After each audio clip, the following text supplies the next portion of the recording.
I got so much motherfucking design on right now.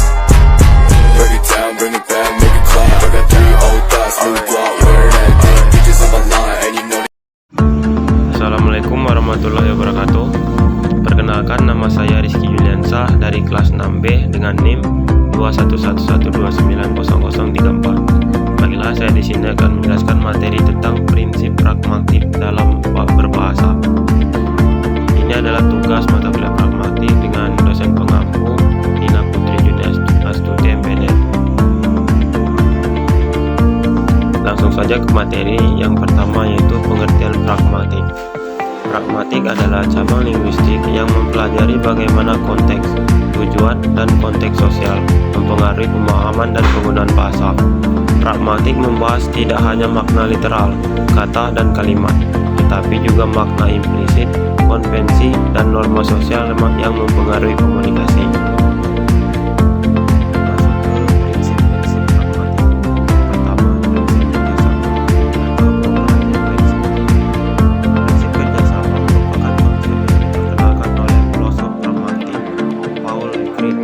Menurut prinsip ini, bicara dan pendengar secara alami cenderung untuk bekerjasama dalam sebuah percakapan. Prinsip ini terbagi menjadi 4 asas.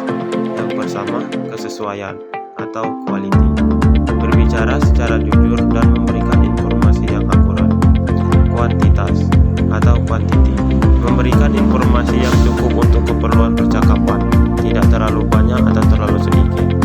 Yang ketiga, relevan atau relevans, berbicara tentang topik yang relevan dengan konteks percakapan.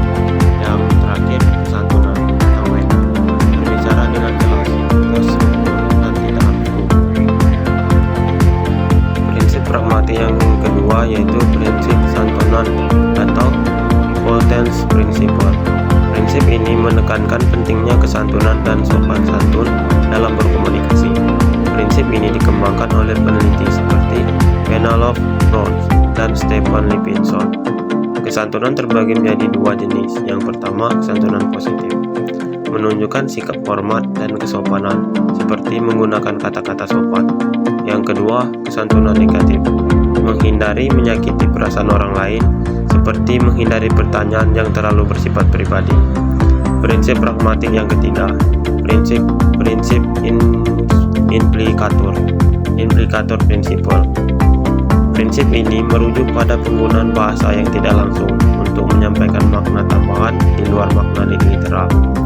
Implikator dapat dibagi menjadi 2 jenis. Yang pertama, implikator terperinci, konvensional implikator, makna tambahan yang berasal dari penggunaan kata atau frasa tertentu. Yang kedua, implikator percakapan atau konvensional implikator, makna tambahan yang disimpulkan dari konteks percakapan. Prinsip pragmatik yang keempat, prinsip relevansi, relevance principle. Prinsip ini menekankan pentingnya menjaga relevansi dalam berkomunikasi. Dikembangkan oleh teori relevansi oleh Sperber dan Wilson. Menurut prinsip ini, orang cenderung menggunakan dan mencari informasi yang paling relevan dengan tujuan komunikasi merekam.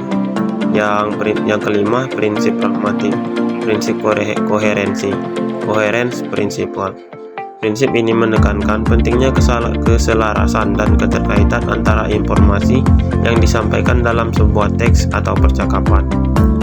Untuk mencapai koherensi pembicara, harus menyusun informasi dengan cara yang logis dan konsisten. Masuk ke materi yang terakhir, yaitu kesimpulan dari penjelasan materi dari saya tadi. Kesimpulan dari materi tersebut ialah prinsip-prinsip pragmatik merupakan panduan yang penting dalam memahami berbagai bahasa yang digunakan dalam situasi komunikasi yang berbeda.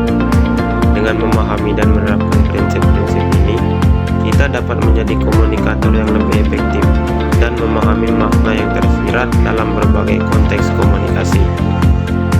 Mungkin itu saja penjelasan dari materi dari saya.